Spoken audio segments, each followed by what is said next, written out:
Welcome back to another episode of MotoGP Mac, and today we're going to talk about the Lenovo Ducati team launch that just happened yesterday. Now, if you're looking to see if their bikes are updated, you're going to be sadly disappointed because it was just a team presentation realistically for the sponsors, which is what they're doing. They did also launch their Superbike team's livery as well, and obviously a presentation of the riders and certain interviews. I must say there was a lot less pomp and ceremony than with the Gresini one, but again, these team launches, they're more aimed at the sponsors than actually giving us any credible information. Now, on to the riders for the 2024 season. With Bastianini, I think this year he needs to have a very, very big year. Yes, he was unlucky last year with the injuries, but there are a number of riders that are absolutely dying to take his place, and he needs to sleep with one eye open. Performance equals his place for the team, and if he doesn't perform solidly, or as people would have expected him, like last year going into this, we expected him to trouble Pecco in every single race.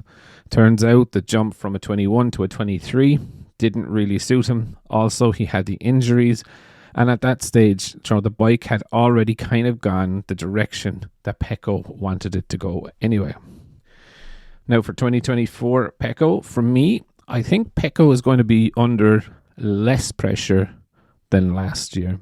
And the reason I say that, and I know it sounds a bit weird, for me, Pecco has won the championship twice now. And I think that removes an awful lot of pressure. I think most of his pressure in 2022 was to try and win the championship. And in 23 was to prove that it wasn't a fluke that he won it and defend the title.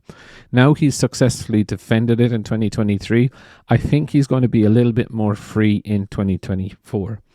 He is going to have an awful lot of competition with Marc Marquez, Jorge Martin, and I do think Bezzecchi and maybe Bastianini internally will be there. So there's going to be an awful lot of internal competition. I do see Binder giving him a hard time, and maybe Aleix Espargaro on the Aprilia. I don't know about the Aprilia, to be very honest, but I think there's a lot less pressure, and I think we're going to see Pecco riding a little bit freer this year. He has the job done twice. He's proved that the first one wasn't a fluke, and the second one is makes him a legitimate champion.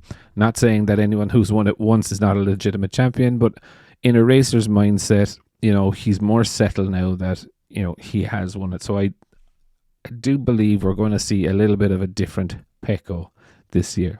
But I would definitely love to know your thoughts. What do you think of Pecco and Bastianini's chances this year? Definitely leave your thoughts in the comments below, and I'll be back again tomorrow with another video.